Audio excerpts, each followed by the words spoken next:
Bonjour à tous, aujourd'hui je vais vous parler du joint russe. Donc le joint russe, qu'est-ce que c'est? Eh bien c'est ça, c'est une technique qui permet, sans faire de nœud, de pouvoir relier deux fils de deux pelotes différentes. C'est très costaud, c'est rapide et facile à faire une fois qu'on a compris la technique. Donc voilà, pour réaliser ce joint russe, on va prendre donc ici deux fils.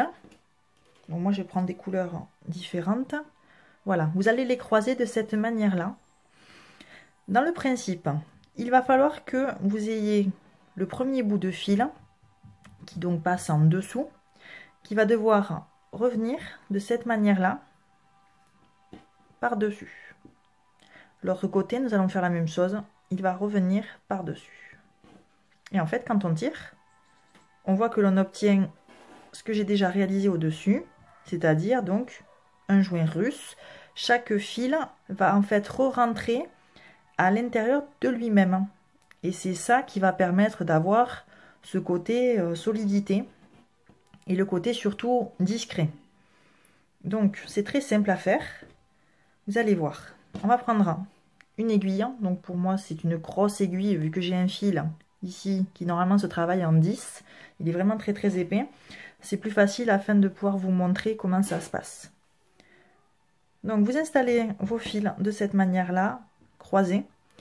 On va commencer par le fil qui passe en dessous. Donc moi ici, il s'agit du fil beige. Vous passez votre aiguille. Hop. Évidemment, il est tellement épais que je ne peux pas la passer. Voilà, ça y est. Voilà, vous le passez à l'intérieur. On va venir à ce niveau-là. Et vous allez piquer votre aiguille à travers la tresse qui compose donc le fil. Hop. On pique bien au centre. Et vous allez essayer de ressortir le moins possible pour vraiment que ça soit le plus propre et le plus discret. Voilà.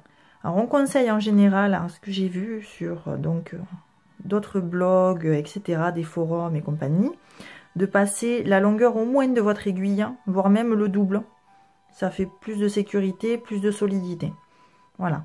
Quand vous pensez en avoir eu assez, en maintenant donc l'autre fil, vous allez bien tirer pour faire passer donc l'épaisseur à travers. Bon, évidemment, je vous conseille de prendre quand même un fil moins épais que le mien.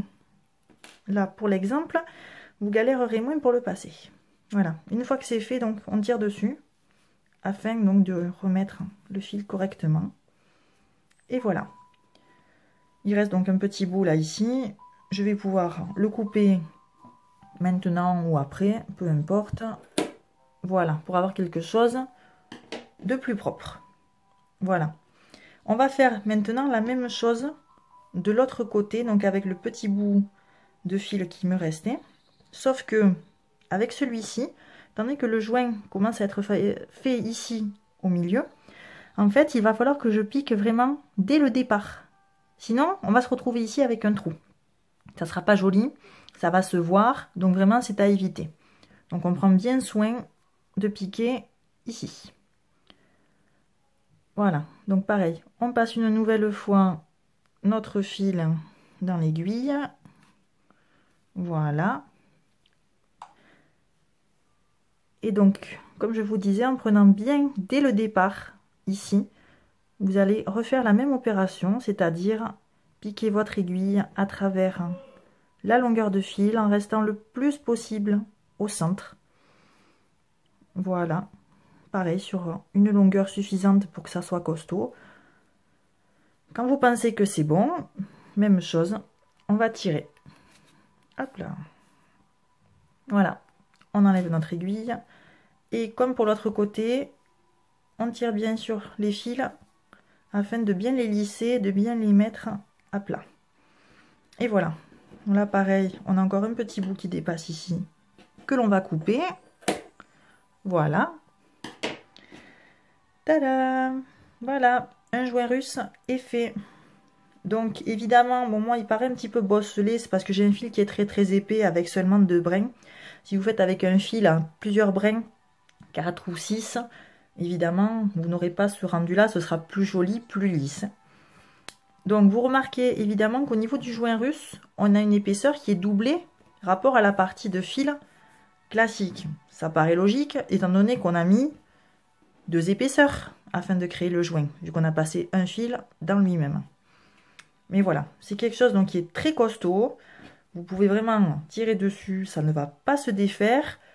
Pour que ça tienne vraiment, il faut penser, quand vous le réalisez, à prendre le maximum de longueur, bien sûr, de chacun des côtés.